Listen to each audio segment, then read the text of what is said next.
Hello student, welcome back to our e-classes. আমি আৰু পুনৰ আমাৰ e-classৰ মাজলৈ ঘূৰি আহিছোঁ। আমাৰ বেংকিং ইউনিট ফাৰ্ষ্ট ইউনিটটো চলি আছিলে। আগৰ ক্লাছটোত আমি SBI সম্পৰ্কে ভাৰতীয় ষ্টেট বেংক আমি আলোচনা কৰিছিলোঁ।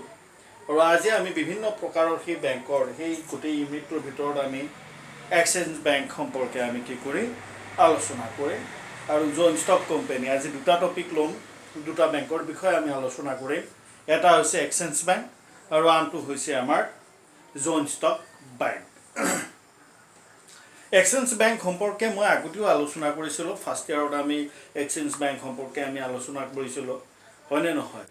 মই ভাবোঁ তোমালোকৰ সেইখিনি কথা মনত আছে। তথাপি আমাৰ কৰ্তব্য আৰু দায়িত্ব এইটোৱে যে আমি কি কৰিব লাগিব সেইখিনি আমি পুনৰবাৰ ৰিমাইণ্ড কৰি দিয়া বা পুনৰবাৰ মনত পেলাই দিয়াটো আমাৰ দায়িত্ব। গতিকে those bank which are exchange bank সম্পৰ্কে কওঁ চাবা। Those bank which are connected with to the foreign exchange transaction are known as exchange bank. Exchange bank বুলি কোৱাৰ লগে লগে আমি কি ক'ম যে কানেক্টেড উইথ কাৰ লগত কানেক্টেড হৈ থাকিব? Connected with foreign exchange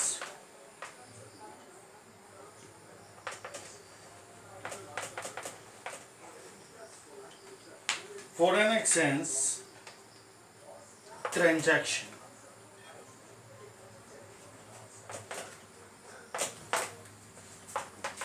is known as exchange bank. That means those banks which are connected with the foreign exchange by foreign currencies, those are called the exchange bank. Normally exchange bank আমি কি কম, যিবিলাক বেংকে অৰ্থাৎ আমি এনেকৈ ক'ব পাৰোঁ যে যিবিলাক বেংকে বৈদেশিক যি লেনদেন থাকিব, যে বৈদেশিক লেনাদেনাৰ লগত জড়িত সকলো বেংককে বা যিবিলাক বেংকে বৈদেশিক লেনদেনৰ লগত বা লেনাদেনাৰ লগত জড়িত হৈ থকা বেংকসমূহে হৈছে কি কয় বৈদেশিক বেংক বা বৈদেশিক বিনিময় বেংক। যিবিলাক বেংকে বৈদেশিক মুদ্ৰা বা বৈদেশিক লেনদেনৰ লগত জড়িত হৈ থাকিব সেই বেংকসমূহে হৈছে বৈদেশিক বিনিময় bank. That means those banks are related with the foreign exchange transaction is known as foreign exchange bank. Full stop. Then কি কৈছিলো আমি এইটো connected with the foreign exchange transaction is known as exchange bank or foreign exchange bank. Although the commercial bank which are specialists into the financing international trade and deal with the foreign currency or to the exchange are known as exchange bank. অৰ্থাৎ আমি এনেকুৱাকে ক'ব পাৰোঁ যে commercial বেংকে যদি কোনো এটা বিশেষ শাখা ৰাখি কিনে বিশেষ শাখাৰ জৰিয়তে তেওঁলোকে যদি বৈদেশিক বিনিময় লেনদেনৰ কাৰ্য যদি চলাই থাকে বা বৈদেশিক লেনদেনৰ কাৰ্য যদি আমাৰ কি কৰি থাকে সংঘটিত কৰাই থাকে তেনেকুৱা বেংককে আমি কি ক'ম ফৰেন এক্সচেঞ্জ বেংক বুলি আমি ক'ব পাৰোঁ। বা কাৰেঞ্চি যিয়ে এক্সচেঞ্জ কৰিব which bank R they have been working with to the commercial bank and they have been working for to the foreign exchange বা foreign currency as the department of the specialization. But specialist the department which has been the connectivity with to the foreign exchange বা foreign currency, then it is called to the foreign exchange part বা foreign exchange bank. All those banks are owned by the foreigners. They have been to their head office to the outside of the India. Actually, those maximum foreign exchange banks are outside the India. Those banks are actually enjoyed to the monopoly into the foreign trade. These foreign exchange banks are the monopolistic market they have been enjoyed because of they are only working for the foreign currency. That's why they have been creating and a monopolistic business on behalf of the foreign currency or foreign exchange bank. This is the particular by unique features of foreign exchange bank. Those banks actually enjoy the monopoly. They have been the buying. They have been the buying and selling the foreign currency. Foreign exchange bank কি কৰিব?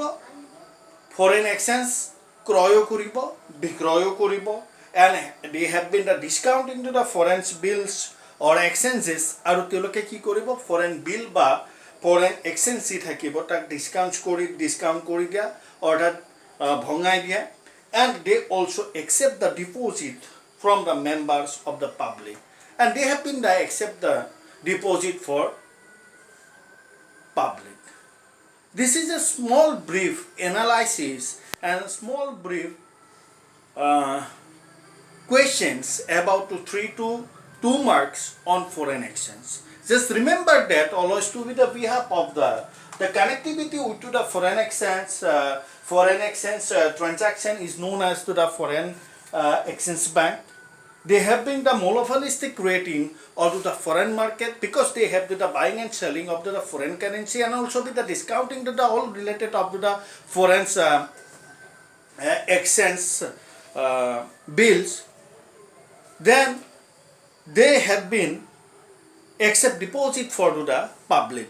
This is the unique features unique features of foreign exchange. You have to write 2 to 3 marks is enough for that.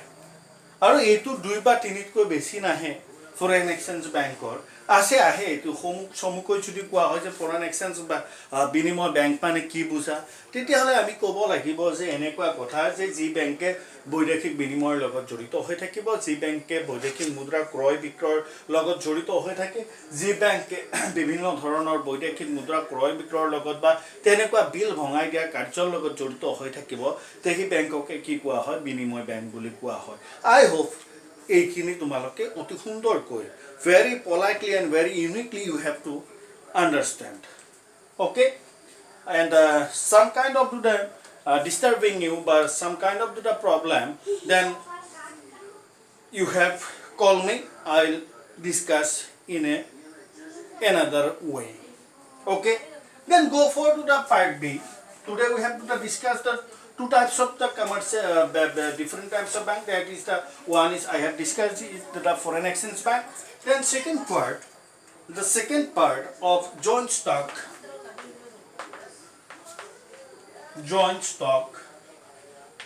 bank. Which are joint stock bank? Under the Banking Company Act 1949, Banking Company Act কিমান আছিল আমাৰ? Banking Companies Act 1949.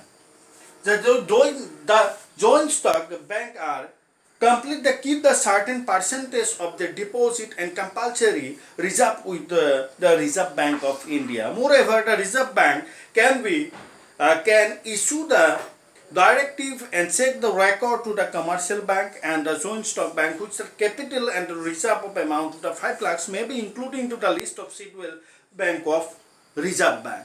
The scheduled bank or ভিতৰত অনুচিত নহয় non শিডুৱেল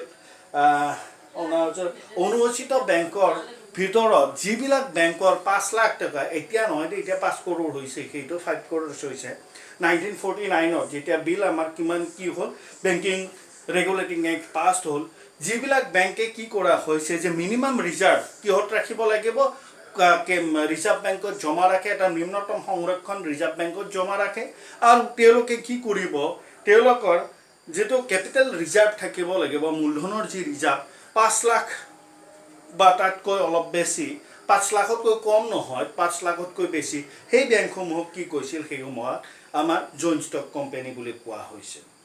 The joint stock company play a very important role in development of commerce industry and the trade into the country. The joint stock company has played a very important role. Very important role কি play করে?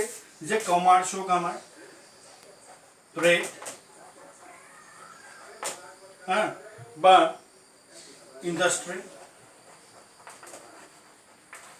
তাক কি কৰিব ডেভেলপিঙৰ কাৰণে তেওঁলোকে কাম কৰে আৰু এইটো হৈছে আমাৰ joint stock company এক গুৰুত্বপূৰ্ণ ভূমিকা then the joint stock company played a very important role on behalf of to the developing the commerce industry and to the trade okay then the 40 major commercial bank has been nationalized in 1969 14 it one mark or a question 14 commercial bank which year they have been the nationalized always remember 1969 okay and the 6 more banks has been the nationalized in 1980 okay the first 40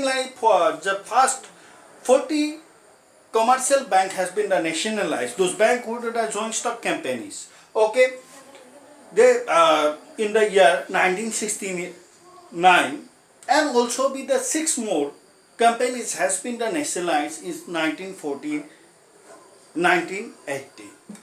as a matter of the fact the commercial bank has been brought under the exclusive ownership of the state আৰু এইটোৱে তেওঁলোকক কি কৰিছিল এক বিশেষ ক্ষমতা বা বিশেষ এক গ্ৰুপ প্ৰদান কৰিছিল কি হয়